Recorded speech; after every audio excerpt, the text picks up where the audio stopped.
The twin moons hung low over the wrecked valley, their pale light shimmering across shards of metal and drifting smoke. I lay there with half my armor fused to my ribs, insisting to absolutely no one that I was fine, just resting, just taking a heroic nap. Every attempt to move sent a pulse of white pain through me, and I groaned so loudly a nearby rock politely rolled away to avoid the noise. Then footsteps, soft, hesitant, approached through the dusty glow. I tried to lift my head, failed, and muttered that if this was death coming for me, it could at least bring a blanket.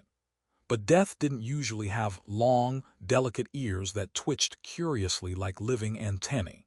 She stared at me with wide violet eyes, as if unsure whether I was dangerous or simply pathetic. I gave her a weak grin and assured her I was mostly the second. She knelt beside me, her hair brushing my cheek, and for a moment I forgot the pain entirely. Then she spoke in a quiet, musical voice, saying I had seconds left unless something biologically irresponsible was done. I told her that described most of my decisions, so she was free to continue. She inhaled sharply, as if my joke physically injured her, then drew a tiny blade and sliced her own palm. I tried to object politely, heroically, but she pressed her bleeding hand to my lips before I could finish the sentence. The taste was metallic, electric, like swallowing a lightning bolt dipped in fruit. Heat surged through my veins, and my vision exploded in colors no human eye was meant to see.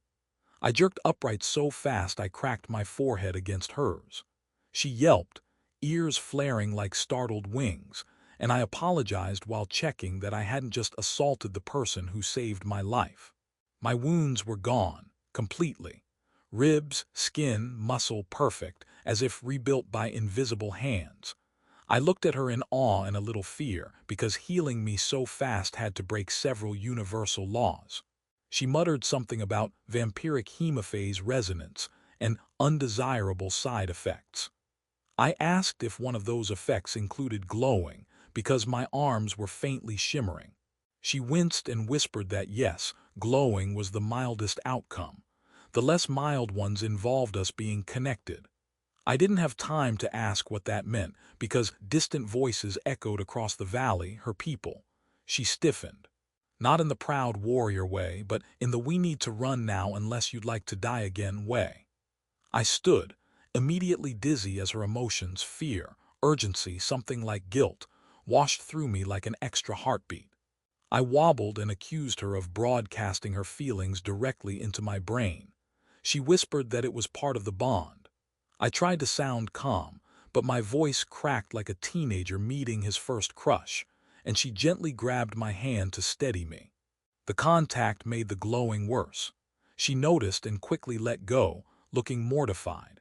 We slipped into the shattered canyon just as beams of scanning light swept across the battlefield. She guided me through the dark like someone who knew every stone by memory. I stumbled over half of them, apologizing each time. She told me to be quiet, and I tried, but once tripped again and apologized louder. Her long ears twitched in frustration but also amusement, as if she was trying very hard not to smile at my incompetence.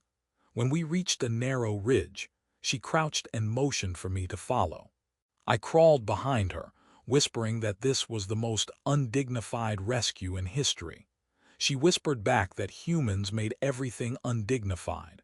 I whispered that at least we were consistent. She covered her mouth to hide a laugh, and the sound echoed through our strange connection, warm and bright. At the ridge's edge, the land opened into a glowing forest of crystalline trees, their branches humming with a soft resonance that made my bones vibrate.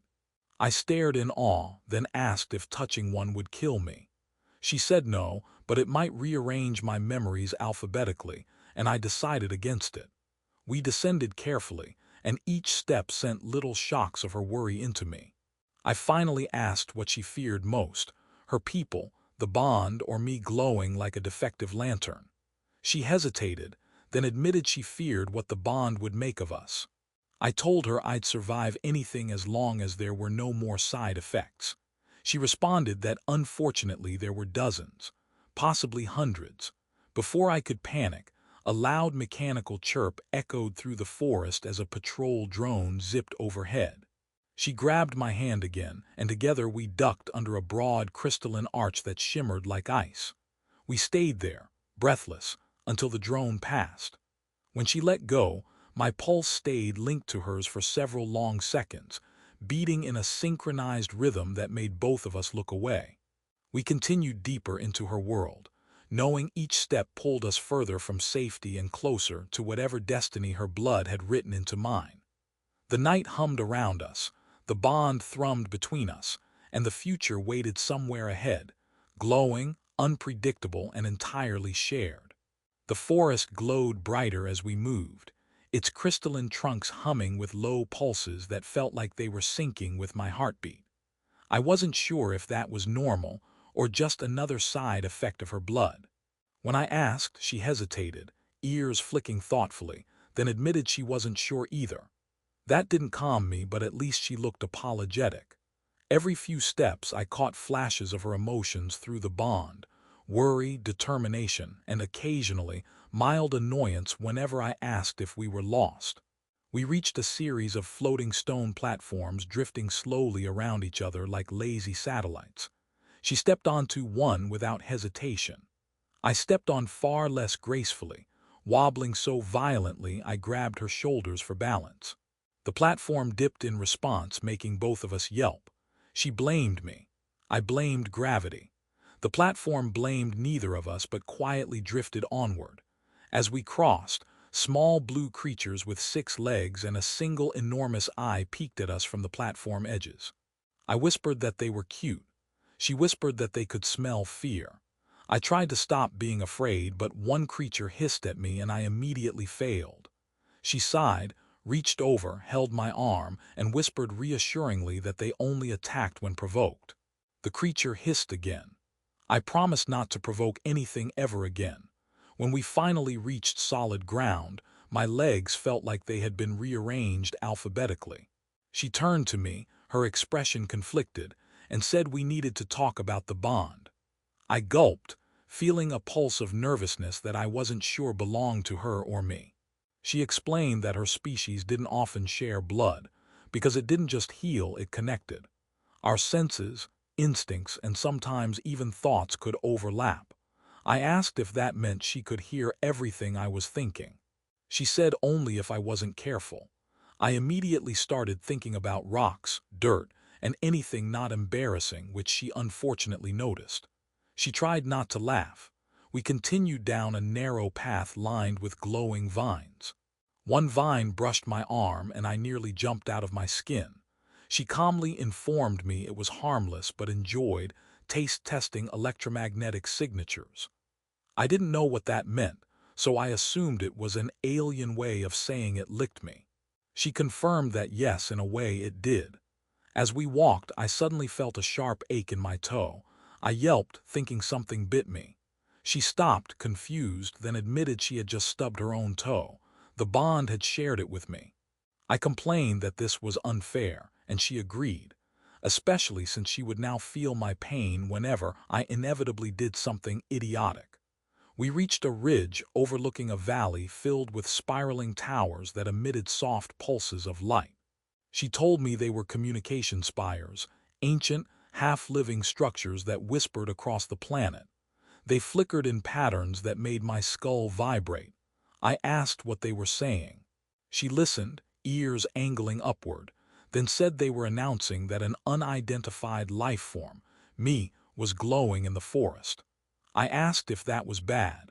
She said it depended whether the patrols were feeling curious or violent today. We hurried down the ridge, ducking beneath twisted branches and shimmering arches.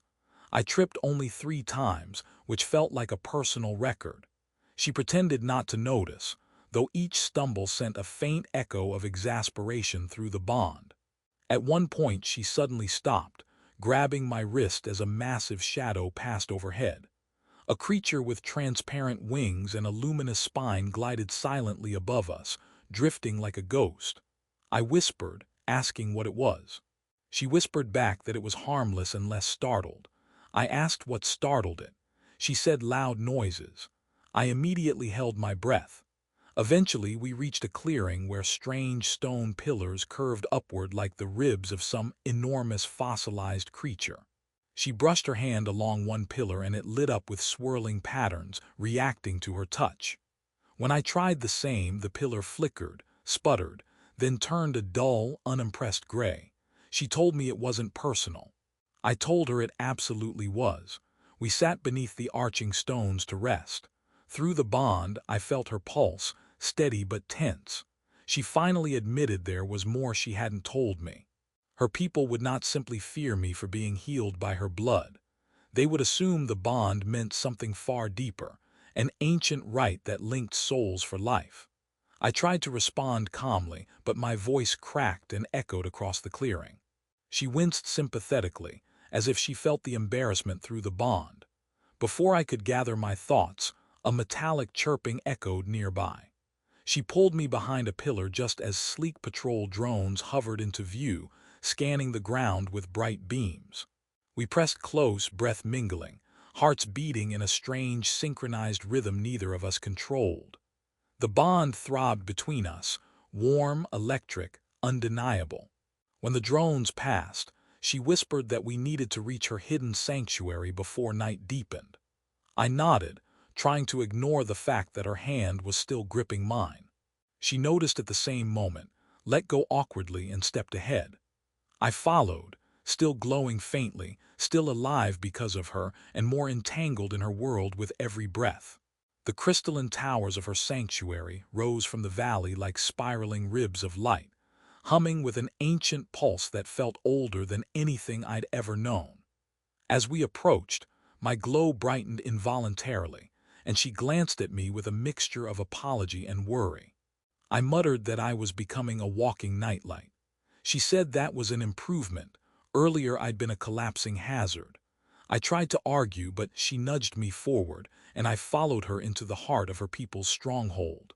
The air shifted as soon as we stepped inside. Warm currents of energy brushed across my skin like invisible fingers, reacting to the bond between us.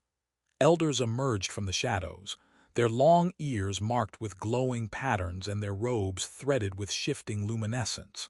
They studied me as if I were a suspiciously noisy artifact someone dragged into their museum. One elder stepped forward and asked, in a voice like vibrating glass, whether I understood what her blood had done. I admitted I did not, and that I'd very much appreciate a user manual. The elder did not laugh. My companion's ears twitched as if she wanted to. They led us into a vast chamber where a pulsating sphere hovered above a ring of ancient machinery. She explained quietly that the sphere was a planetary core link, a device built by her ancestors to interface with the world's living systems. The elders claimed the bond we shared had activated it for the first time in centuries. I asked if that was good. The elders exchanged looks that were definitely not reassuring. They announced that they would attempt to sever the bond. I felt her flinch through our connection, and I reached for her hand without thinking. She held on tightly, her pulse trembling against mine. The elders surrounded us, chanting in harmonic tones while the machinery stirred. Threads of light reached toward us, weaving around our bodies like luminous vines. I felt a pressure in my chest, a pulling sensation as if my blood was being asked to decide where it belonged. She cried out softly, and the pain shot through me instantly. The bond retaliated, releasing a surge of energy so powerful the chamber lights shattered in cascading sparks. A crystal exploded. An elder fainted dramatically. Another stumbled backward, muttering that this was why rituals needed safety warnings. When the chaos settled, the machinery lay dormant and the bond remained unbroken. She and I stood in the center of scorched tiles, still linked, still breathing in sync. The elders finally understood what she had feared to say aloud. The bond wasn't an accident. The core link had recognized us both as compatible guardians. Her blood had simply completed the circuit. Before anyone could argue, alarms blared as beams of dark energy streaked across the sky. The corrupted force orbiting her world had descended, drawn by the sphere's awakening. The ground trembled as metallic drones rained from the clouds, their edges crackling with hostile static. She pulled me behind a collapsed pillar, whispering that the core link needed to be stabilized or the entire valley would collapse. I took a breath, felt her fear mingle with mine, and told her we'd do it together. We sprinted across the courtyard as drones swooped low. I swung a fallen metal rod at one, missed entirely, and accidentally hit a wall. She laughed and spun forward, slicing the drone with a blast of resonant energy from her palms. The bond amplified her strength through me. I could feel the rhythm of her power like a second heartbeat guiding my movements. When another drone lunged, I reacted before thinking, catching it midair and smashing it against the ground with far more force than any human should possess. She stared at me, shocked, then grinned proudly. Inside the chamber, the sphere flickered violently. The corrupted force above was feeding off its energy. I placed my hands on the core link's pedestal and she joined me, our fingers brushing, sending a warm surge through the bond. The sphere flared as if recognizing us. I felt its ancient instructions whisper through my mind: protect, stabilize, preserve. She closed her eyes and let her energy flow into it. I followed her lead, letting the pulsing warmth of her blood guide me. The bond became an open channel, a shared breath, a shared purpose. Light erupted from the sphere, shooting into the sky like a column of fire. The corrupted drones froze midair and dissolved into harmless dust. The clouds parted. Silence spread across the valley. Slowly, the sphere dimmed to a gentle glow. We stepped back, our hands still intertwined, both of us trembling but alive. The elders approached cautiously, bowing with newfound respect. They declared the bond sacred, unbreakable, and essential to their world's protection. She looked at me with shy uncertainty, as if unsure whether I regretted everything that had happened. I answered before she could ask. I was no longer the soldier who fell bleeding on a battlefield. I was someone who had crossed an alien world, glowed like a defective lantern, fought machines with borrowed strength, and survived because of her. When she smiled, tentative, bright, and relieved, I felt it through the bond like a sunrise inside my chest. She asked what I wanted to do now. I said that wherever she needed to go next, I'd follow. She warned me that meant more floating platforms, more dangerous creatures, and probably more glowing. I groaned dramatically but didn't let go of her hand. We walked out of the sanctuary together, twin moons rising above us, our steps in perfect rhythm, our futures bound not by accident but by choice.